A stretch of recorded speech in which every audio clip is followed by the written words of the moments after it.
Gas lighting या manipulation ये क्या होती है?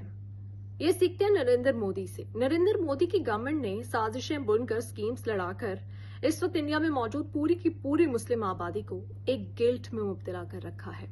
वो हर चीज का कसूरवार खुद को समझ रही हैं। उनको लगता है कहीं जुर्म होता है तो वो ही रिस्पॉन्सिबल है, उनका रिलीजन ही रिस्पॉन्सिबल है। सिर्फ वो ही इस गिल्ट में नहीं है, उनके आसपास के उनके दोस्त अहबाब जो मुख्तलिफ रिलीजन से ताल्लुक रखने वाले, वो भी उनको शक की निगाह से देख रहे हैं। अगर कोई आम इंडियन इस वक्त अपनी गवर्नमेंट से सवाल कर रहा है तो उसकी तो शायद कोई जान बख्शी हो जाए, लेकिन अगर किसी मुसलमान ने ये सवाल उठा दिया कि वो दहशतगर्द आए कैसे और आए और वहां से चले गए और अभी तक पकड़े क्यों नहीं गए, तो मुसलमान को फौरी तौर पर गद्दारे वतन का लेबल दे दिया जाएगा।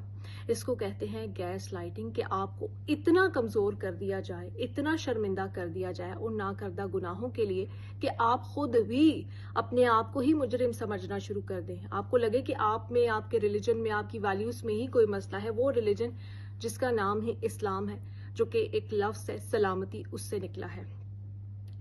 ये सलामती इस्लाम क्या है, ये फिर किसी दिन की बहस है। लेकिन इस वक्त बात होनी चाहिए उस गैस लाइटिंग की जिसका सामना इंडिया में मौजूद पूरी मुस्लिम कम्युनिटी को है। ये सिर्फ किसी साइकिल में पंक्चर लगाने वाले नौजवान का मसला नहीं है।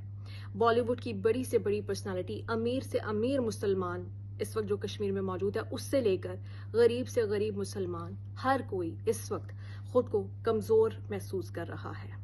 किसका कसूर है? इसे कहते हैं गैस लाइटिंग।